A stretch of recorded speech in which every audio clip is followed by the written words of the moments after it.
Good afternoon, and thank you for being the same height as me in heels, so there was no adjustment warranted for my vertical challenges. Good afternoon, everyone. I am so excited to be here. Our firm, Fahey Schultz versus Rhodes, which is a mouthful, is a proud event sponsor for today, and I'm quite honored among my partners to be here to present our speaker. But first, as is our tradition here, you're going to have to suffer through me talking with great pride a little bit first about our firm. So hang tight, John. We'll get you up here eventually, all right? First, I would just like to let you know, if you're not familiar with our firm, FSBR, as we call ourselves, has humble local roots. We started as 4 attorneys who sat around on card tables doing legal work, hoping that things were going to work out because they were sitting in an empty building in Okemos in January of 2008, otherwise known as one of the best times ever to start a new business. So that's where it started. How's it going? Well, pretty darn well. We have 32 licensed attorneys. We have 3, I'm going to call them recent bar takers, almost patiently waiting for their bar results so that they can join our ranks as licensed attorneys. We have 3 clerks and 9 professional staff in our offices. We are all focused on the core values of Fahey Schultz versus Rhodes, which include expertise, protecting our clients and helping them navigate the legal and challenging regulatory and legal frameworks. We are genuine and approachable. We are dedicated and passionate, and most importantly for our clients who are putting the bills when we're being so brilliant and working on their complex topics, we are practical. At FSBR, we are dedicated to those clients. Our clients include something to the tune of 200 local units of government, drain and water resources commissioners across these 83 counties of our great state, public utilities, franchisors, businesses, and near and dear to my heart as a labor and employment attorney, many public and private sector employers. The focus on client-specific markets here that we have established at FSBR has gained us state and national recognition as leaders in these industries. As you might expect, I could talk for hours about how wonderful we are, but let me just say a couple more things. We are Michigan's premier franchise law firm, and frankly, we're growing that capacity across the country. We are the leading authority in water resources law. We are daily engrossed in complex local government issues that many of the times will intersect with what the business community needs, and we are standing ready to assist our clients on both sides of that conversation. And I will say that as a labor and employment attorney, I would be remiss in my duties if I did not remind you, the Earned Sick Time Act goes into effect on February 21st. If you are not ready, talk to your lawyers. I will leave you with this fun fact about our firm. FSBR was recognized this year as one of Michigan's 50 companies to watch by Michigan Celebrate Small Business. This is an award recognizing growing high-potential Michigan companies demonstrating excellence in support of this great state's economy. We are the first and only law firm to meet the rigorous selection criteria. We remain ever flattered and grateful for that designation, knowing that there were something to the tune of 499 other small businesses considered for that. So we give great thanks to our loyal clients, our new friends in the room, and with that, finally going to start talking about John. Everyone knows I like a microphone in the spotlight, and here we are. So, Mr. Decker. Mr. Decker, as you can read about in your materials, is a White House correspondent. We heard in some of the introductory comments that he has been with Gray Television as a senior national editor since 2021. What you may not know is that it has a connection locally. WILX is a related and owned station. So we have some local roots here for John. I understand he participated in a conversation with the station earlier today and regularly participates and adds his professional knowledge to the sphere. John has been a member of the White House Press Corps since 1995. I think quite relevant and important to suggest the distinguished nature of our speaker is that in 2015 he was elected by his own colleagues to the board of the White House Correspondents Association. As a fun fact for me, as a practicing attorney, John is also a lawyer. He is in fact the only lawyer in the White House Press Corps. So let's go law school, everybody head on up to the White House Press Corps. He is a media fellow at the McCain Institute and a very proud educator, adjunct professor at Georgetown University and the UCLA School of Law. Those of you who had the great fortune to participate in the roundtable earlier know that that is something that is very meaningful to him and a place where he is glad to be putting both his professional knowledge and his heart. And thanks to this impressive career, Jon's passport stamps will impress all of you in the room, even among the most worldly who take advantage of our excellent access here at Lansing Regional Airport. You can look into your materials and see he has been pretty much everywhere you can think of. Warsaw, Jerusalem, Tel Aviv, Hiroshima, Singapore, Athens, Amsterdam, Guantanamo Bay. Whether these are vacation places or places he needed to be, we'll leave for him to talk about another day. You may not know Jon's name off the top of your tongue or the tip of your tongue, but you do know his face. Because Jon is known for asking the hard questions, even if it maybe isn't the most popular, even if it's not what everybody wants him to ask, because he is thinking about what is important to get out there so that we have the information we need to be informed members of our democratic republic. And he has done so while covering the Clinton administration, the Bush administration, the Obama administration, the Trump administration, and the Biden administration. So, in case you're counting, that's 27 states of the union, that is 7 presidential elections, and the impeachments of both President Clinton and President Trump. So, he's not bored. Jon is uniquely positioned to provide us with an overview of this upcoming presidential election. I think you are all going to learn a lot from him. It is clear that he is not only someone who, like me, likes to have the opportunity to talk to a room, but also is extremely knowledgeable and respectful when it comes to the pivotal role that journalists play in our democracy. So without further ado, or the shepherd's hook coming out, please join me in welcoming Jon Decker to the stage.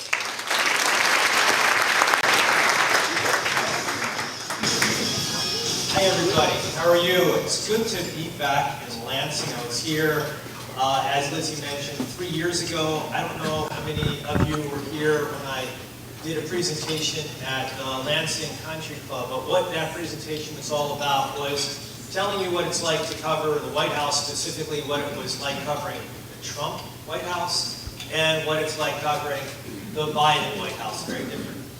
And I have a slideshow to walk you through how different it is covering both of those administrations. It's good to be back here because you are the epicenter of this presidential election. Michigan is the epicenter of who will be our next president of the United States. And I think you realize that. I certainly recognized that when I landed here last night. I put on WILX, the station that we own, and I saw all of them. Everyone for the president, for your competitive Senate race as well. I saw it this morning. I don't know if you're sick of them, but in Washington, D.C., I don't get a chance to see them. So to me, it's really interesting to see all of these campaign commercials play themselves out and how tight this race is. What I want to do today is something very different than what I did 3 years ago. Last year, 3 years ago, it was fun to show you what it was like covering Donald Trump inside the Oval Office and inside the Cabinet Room and the Roosevelt Room on Air Force One. But we are 6 weeks away today from the presidential election. 6 weeks from now, November the 5th. And when Steve reached out to me about talking to all of you in Lansing, I think it was last year, we had no idea when we were talking about how close this election is, what it would be, who the candidates would be, because so much has changed over the course of the last few years. So I thank you, Steve. I thank you to Lansing Chamber, to everybody who brought me out here, because it's good to be here and hear from so many of you about what you're thinking about what's happening on the ground, not only in Lansing, but throughout the state of Michigan. So what I want to do today is to make it more interesting for all of you. Maybe you've done this yourself, but what I'd like to do is to walk you through where I view this race right now. And the best way to do it is to show you the electoral map, to go through the electoral map right now. Many of you probably have said over dinner with friends, with family, out at a bar, who you think's going to win the presidential election. And you have a gut feeling maybe in terms of who's going to win. And I get that. We all have that. It's like, who's going to win, Michigan State's game this weekend? But maybe not because of that. But when you go through that process, I'm guessing, let's first talk about football. You don't, match it up and say, who's got the better special teams? Who's got the better receivers? Who's got the better quarterback? You just go with your gut. And you do the same things likely when it comes to figuring out or trying to forecast who's going to win a presidential election. But if you really want to get down to it and try to figure it out, you have to go through the electoral map. It gives you more knowledge, and it will make your conversation about who you think is going to win easier and perhaps more persuadable to someone that you're talking to.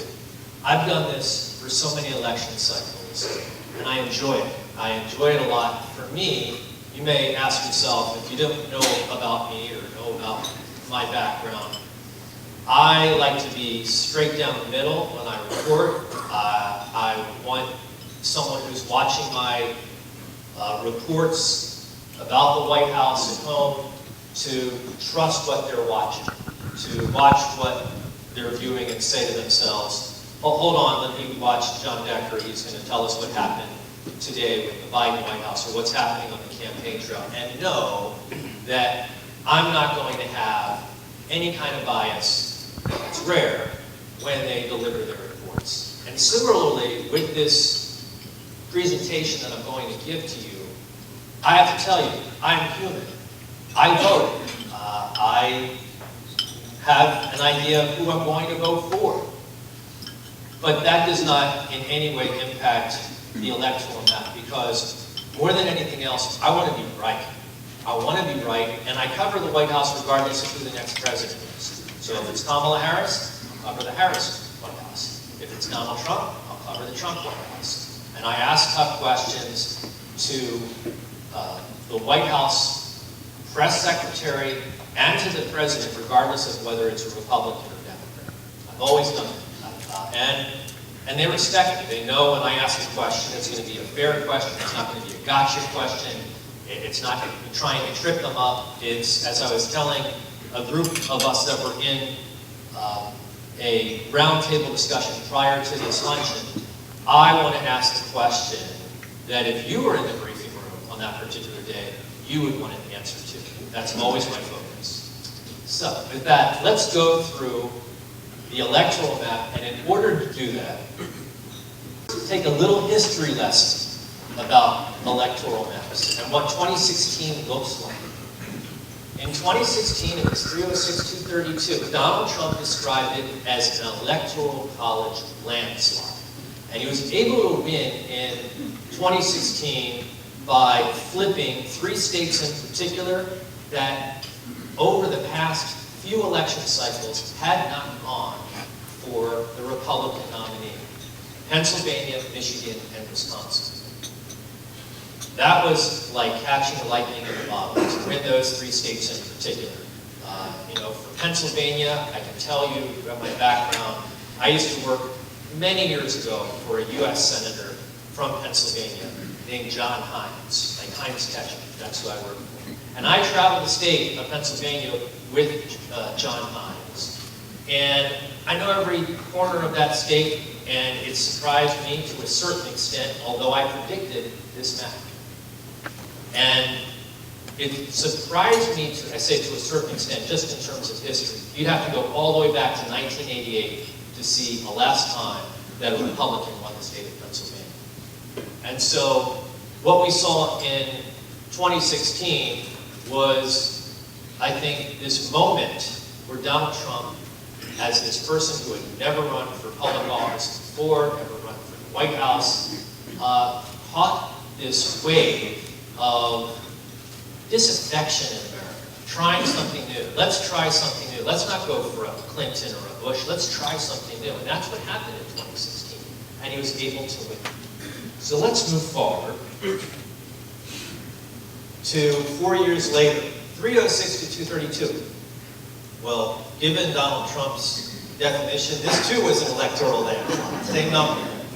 And what happened here 4 years ago was those 3 states that I mentioned, they flipped back.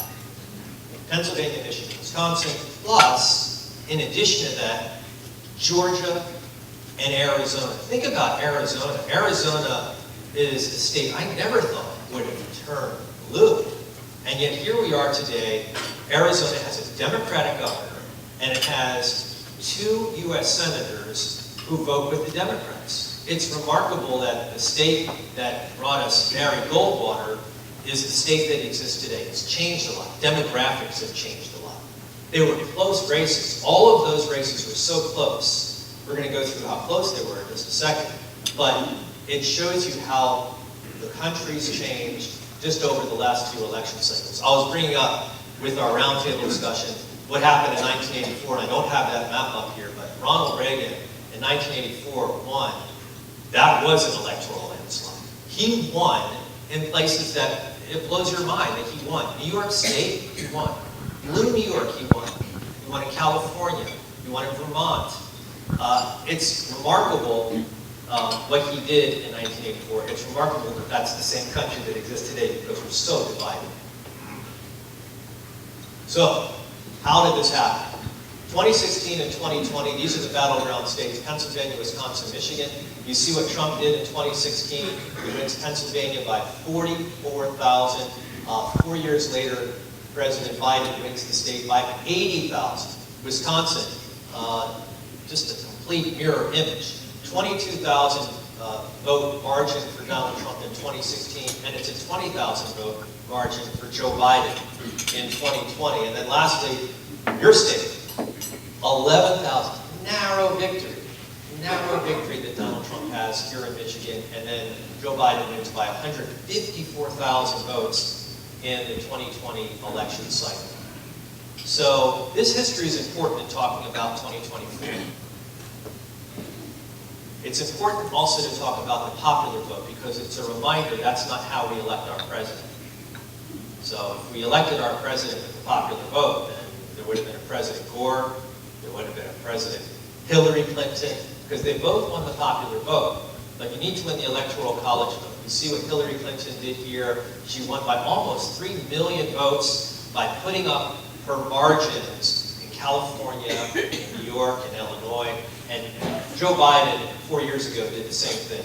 Brought up his margins to the extent that he wins by 7 million votes altogether all across the country, 51 to about 47%.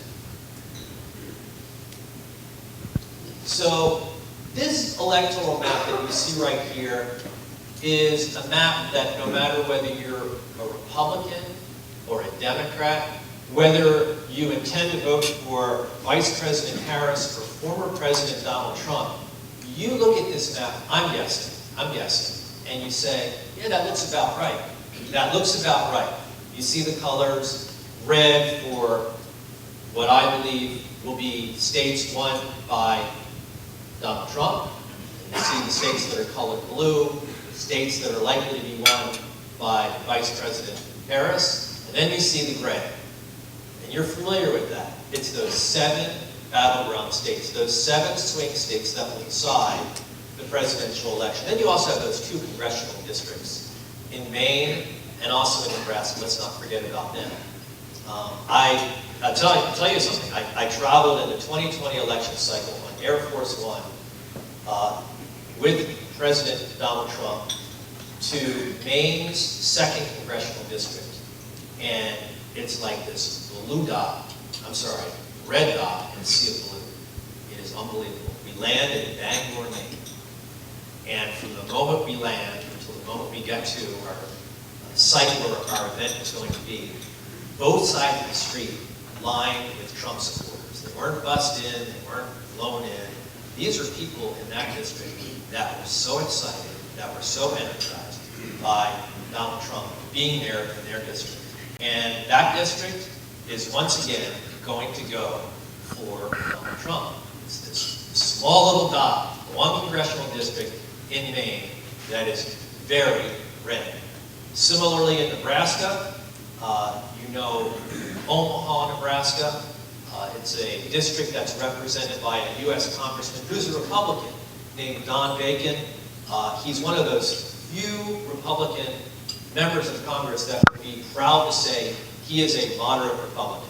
And he votes that way. He's a swing vote sometimes as it relates to various measures that come up in Congress. This is a district that, as things stand right now, I think is going to be won by Vice President Kamala Harris. So they even themselves out. Each of those candidates for the White House would get just one electoral vote based upon this map that you see right here and the way it's presented.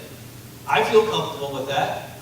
Those 7 states that you see right here: Pennsylvania, Michigan, Wisconsin, North Carolina, Georgia, Arizona, and Nevada. So we're 6 weeks out from election day today. I will make a prediction right now before we get to our next and last slide. My prediction is, and I think I made this prediction in our roundtable, and that is that Vice President Kamala Harris will win the popular vote. And I'm not going out on a limb and telling you that, and saying that she's going to win the popular vote.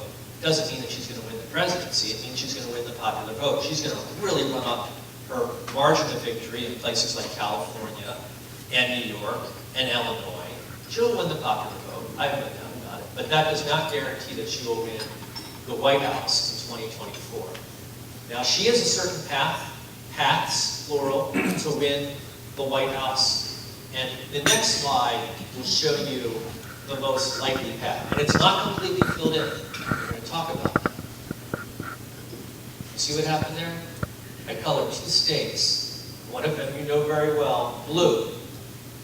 It's your state, it's Michigan. It's 15 electoral votes. Does not mean that that necessarily is going to happen. But you see polls, and the polls seem to be trending, as it relates to Michigan and Wisconsin, in the direction of Vice President Harris. I don't see a poll and say to myself, oh, that's the New York Times poll. That's the granddaddy of all polls. That's the, holy grail of polls. I don't see one poll and view it that way. I see a series of polls and I see a trend. And the trend, for instance, USA Today came out with a poll just today, which you may have seen, and it shows it's a 3-point advantage that Vice President Harris has over Donald Trump, with about 3% undecided, and that margin that she has is within the poll's margin of error. So it doesn't tell you everything. It doesn't tell you that it's a lot. I wouldn't bet the house on Vice President Harris winning Michigan or Wisconsin. But that's the trend that we see.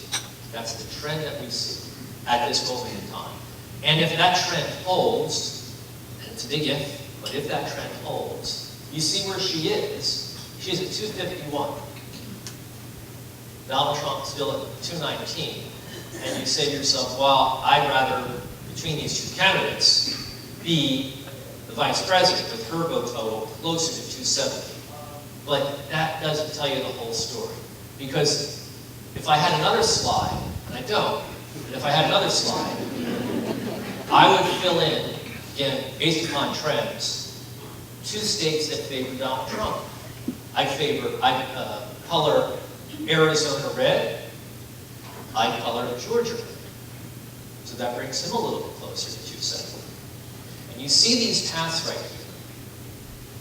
And you see with those 3 remaining states that are not colored in, what each of those candidates need to do to get to 270 electoral votes. If I'm the vice president, the easiest way to do it, based upon this map right here, is just win Pennsylvania.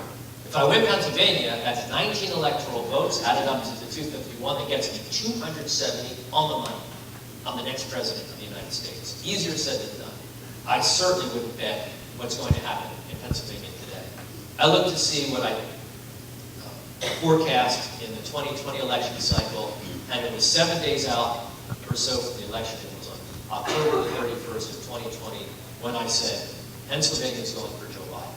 And that was based upon many visits that I made to Pennsylvania with Donald Trump, with Joe Biden, talking to people that I trust, that live there, that are involved in politics, talking to both campaigns. I am not prepared in any way to say who's going to win Pennsylvania right now. No way. 6 weeks to go. A week from now is a very important event. Not the most important, but it's an event that we know it's on the calendar. That's the vice presidential debate. It will happen in New York City. I will be there. I will cover it. It's an event that, changes things. Think about what happened on June 27th. June 27th changed this entire election. That debate between Donald Trump and Joe Biden in Atlanta. I mean, wow. Think about what happened. 1 month later, Joe Biden drops out of the race. Kamala Harris is the nominee for Democrats. And it's remarkable to me that the race is where it is, given when I was at the Republican convention in mid-July in Milwaukee, the energy, the excitement, the optimism, the giddiness that Republicans have had at that moment in time, before Joe Biden had dropped out, that they were going to win the White House. Now, there is still energy on the Republican side. There's still excitement. The optimism is tempered because it's become an exceptionally close race. It's close nationally. It's close in these individual battleground states. I don't pay much attention to the national polls. I really don't. They don't tell me anything. When I see a poll from Michigan, I pay attention. When I see states, I pay attention. But the national polls, I don't pay that much attention to because it doesn't matter. The popular vote doesn't matter. It's great that Hillary Clinton can brag. She got 3 million votes. She's in retirement. She didn't become president. And same thing with Al Gore. I think consolation prize for Al Gore is he won the Nobel Peace Prize. That's a pretty good consolation prize, but he didn't win the White House. And so I don't pay attention, nor should you pay that much attention to national polls. And don't pay all that attention to polls in general. Pollsters get it wrong. They got it wrong in 2016. I don't know about you. Someone throw out a name. Who's some pundit or analyst out there that would say, oh, so-and-so said one state or another is going to go for Harris or Trump. Is there a name out there that you can think of? Steve Kornacki. Okay, he's certainly one. Any other names? Nate Silver. Nate Silver got 2016 wrong. FYI. Just saying. Just saying. Frank Luntz got 2016 wrong. In fact, Frank Luntz, I've known Frank Luntz. I have a lot of respect for him. And I've known him since 1988. Long time. And he's a friend. He sometimes gets it wrong. I sometimes get things wrong. But I really am very careful in terms of filling in my map. I want to get it right. That's my primary thing. I want to be invited back to Lansing, and so, in looking at that map right now, I told you one path. One path being just win Pennsylvania for Kamala Harris. She loses Pennsylvania, though. I think she loses the White House. I really do. It's so difficult. She has a path. I'll tell you the path. She loses Pennsylvania. The path is she needs to win Nevada, and she needs to win North Carolina. That puts her over 207. And that's possible. Possible, but North Carolina is so difficult. North Carolina, for Democrats, is, in terms of winning in a presidential cycle, with the country that we have right now, is the equivalent, I think, of Republicans winning in Minnesota. It's so close, but it's just not there. You're not there yet. So that's what makes her task so difficult, and the reason why she is traveling to Pennsylvania so often. Donald Trump's traveling to Pennsylvania so often, just there yesterday, as a matter of fact. He'll be here in Michigan later this week. These are the states in which they're pouring money, they're pouring the resources, and a week out, maybe 10 days out, we'll get a better sense about internally how the two campaigns view this race. What do I mean by that? Where are they pulling up states? Because it's zero sum. If you have, draw out a number, $1 million, are you going to spend that $1 million on a state that is possible or a state that is a reach? You're going to spend it on a state that's possible. And so that is what you're likely to see, and will give you an indication about how the campaigns actually feel about these swing states, these battleground states that have yet to be filled in. One thing I will tell you, when I was in Milwaukee at the RNC, I talked about optimism, giddiness, excitement, energy that Republicans had. And I speak to both campaigns. I know these people really well. They told me at the RNC in Milwaukee, we don't have to spend any money in North Carolina. We don't even have to visit there. Again, that's when Joe Biden was at the top of the ticket. And I think they were right. At that point, I think they were right. But things have changed so much with Harris at the top of the ticket. The excitement, the energy that I described on the Republican side also exists on the Democratic side. I saw that in Chicago. I saw that in Philadelphia when I was at that first event that Harris introduced her running mate, Tim Walz, and the energy was palpable.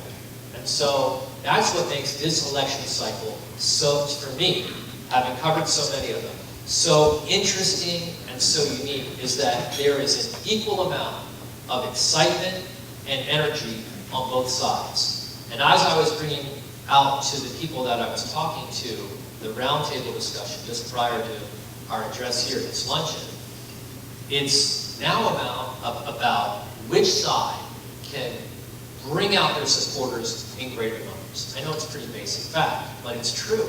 That's what this election is all about. Which side can bring out their supporters in greater numbers than the other, they will win. Easier said than done, and that's what the next 6 weeks will be all about. So, bring it up there one again. I wanted to bring that last map up there. Well, you know what the map looks like. Oh, you're helping me out. There you go. That's the map the way I see things today, 6 weeks out. I'm talking in the belly of the beast. I'm talking in Michigan, and I'm right now talking about trend lines and putting this as glue, and there are people out there that will say, you got it wrong. You don't know. You're not here. I get that. I do. But I talk to people that I respect, and 6 weeks out, I feel comfortable with this map, the way I've colored it in right now. But to me, who's got it easier? That's even difficult for me to say. Because as I said, if the vice president loses Pennsylvania, I don't see it. I don't see it happening for her. I really don't. And so what we saw in the past 2 election cycles is that those 3 states, the ones that I put up there, Pennsylvania, Michigan, Wisconsin, they voted alongside each other for one candidate. I see that likely happening again. I do. And so that doesn't mean that I'm coloring in blue. That's just because that's the past, as we saw in 2016, doesn't predict the future. The past for 2016 was one in which you color, of course you're going to color Pennsylvania, Michigan, and Wisconsin blue. But that's not what happened in 2016. Donald Trump managed to catch lightning in a bottle, managed to really embrace the disaffection